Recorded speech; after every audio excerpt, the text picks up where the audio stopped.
الحمد للہ وحدہ والصلاة والسلام علی من لا نبی بعدہ اما بعد فاعوذ باللہ من الشیطان الرجیم بسم اللہ الرحمن الرحیم یا ایھا الناس انا خلقناکم من ذکر و انثی وجعلناکم شعوبا وقبائل لتعارفوا ان اکرمکم عند اللہ اتقاکم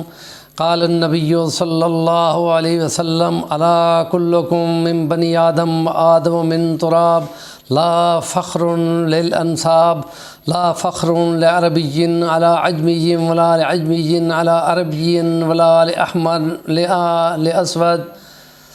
الا بالتقوى رب اشرح لی صدری ویسر لی امری واحلل عقدۃ من لسانی یفقہوا قولی۔ 10 دسمبر انسانی حقوق کا عالمی دن۔ دنیا میں انسانوں کے ساتھ جو سلوک ہوا عالمی 1940-45 کی لگی جنگ کے بعد انسانیت نے بہت سارے شہروں کو صفحہ ہستی سے مٹتے دیکھا۔ 3 سال کے بعد 1948 میں UNO کی قرارداد پاس ہوئی اور اس میں باقاعدہ انسانی حقوق کا منشور پاس ہوا جو 1949 کے ایک اجلاس میں باقاعدہ پاس کیا گیا، اور اس میں حق زندگی اور ان کے مختلف حقوق کے لیے وہ تسلیم کیا گیا، اور اس میں اس کا وقار، اس کی آزادی اور اس کی زندگی کی ترجمانی کی بات آج کی جا رہی ہے۔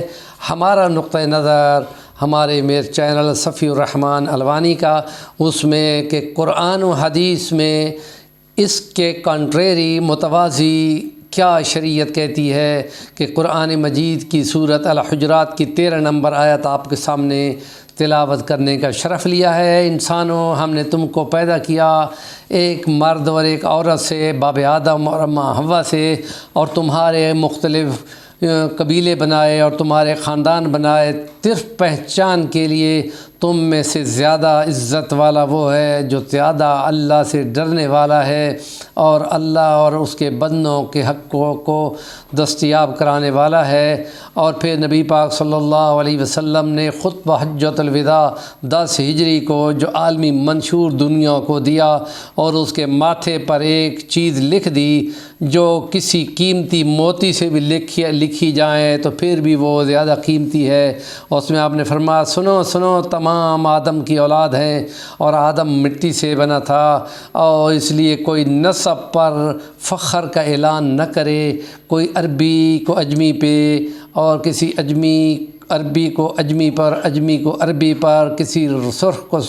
کالے پر، اور یہ کوئی امتیاز نہیں ہے، صرف وہ امتیاز کے قابل ہے جو سب سے زیادہ اللہ سے ڈرنے والا ہے۔ گویا کہ اس میں کسی کے لیے کوئی امتیاز نہیں ہے کہ وہ کون سے معیار پہ ہے، کون سے رنگ کا ہے، کون سے علاقے کا ہے، جس لیے انسانیت کے یہ طبقے کہ جس کو کہہ دیا جائے اپنے ذام میں، اپنے خیال میں کہ یہ تو برہمن ہے اور یہ کشتری ہے، یہ شودر ہے، اللہ نے کوئی ایسا امتیاز نہیں بنایا۔ ایک باب آدم کی اولاد ہے اور سب کے لیے چانس برابر ہے، اور ایک ہی صف میں کھڑے ہو گئے محمود و ایاز، نہ کو بندہ رہا نہ کو بندہ نواز۔ تو اس لیے نبی پاک صلی اللہ علیہ وسلم کی ایک حدیث مبارکہ ہے، الدین النصیحہ، دین خیر خواہی کا نام ہے۔ کہا گیا کہ کن کے لیے؟ کہا اللہ کے لیے، اس کے رسول کے لیے، عام بندوں کے لیے، اس کے حکمرانوں کے لیے۔ اللہ کے لیے یہ کہ اللہ کی بندگی کی جائے، اس کا شریک کسی کو نہ بنایا جائے، اور نبی پاک صلی اللہ علیہ وسلم کی اطاعت کی جائے، اور اس کی ہتک کرنے والوں کے خلاف قرارداد پاس کر کے اسے عمل کرایا جائے۔ اور عام مسلمانوں کے لیے یہ کہ نبی پاک نے فرمایا کہ تم میں سے کوئی بندہ اس وقت تک کامل مومن نہیں بن سکتا جب تک کہ وہ چیز جو وہ اپنے لیے پسند کرتا ہے اپنے دوسرے مسلمان بھائی کے لیے بھی پسند نہ کر لے۔ اس لیے نبی پاک صلی اللہ علیہ وسلم نے خطبہ حجۃ الوداع والے دن 10 ہجری کو فرمایا کہ آج یہ کون سا دن ہے، یہ کون سا مقام ہے،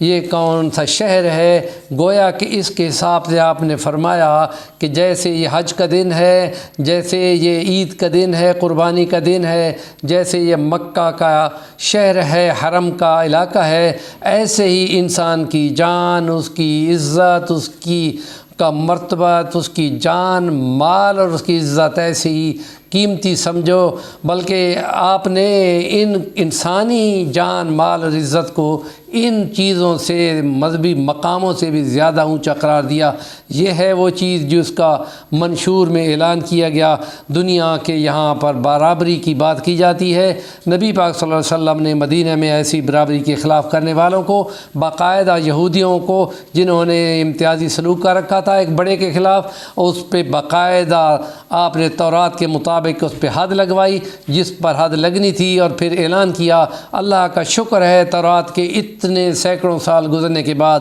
آج ہم نے برابر سلوک کر دیا، اس لیے کہ وہ امتیازی سلوک کرتے ہیں اور اس کی وجہ سے خدا ناراض ہوتا ہے، اور ایسی پہلے کئی بستیاں اللہ نے تباہ کی ہیں۔ انسانوں کو حقوق میں برابر نہ سمجھنے والے خدا کے مجرم بن جاتے ہیں اور خدا کے کسی بھی عذاب کے مستحق بن جاتے ہیں۔ اس بات سے بہت زیادہ ڈرنا چاہیے، اور UN کے اس عالمی دن کے حساب سے جو 10 دسمبر کو منایا جاتا ہے، اور عالمی طور پہ امن کا ایک نوبل پرائز بھی دیا جاتا ہے جس کی قیمت میں بہت زیادہ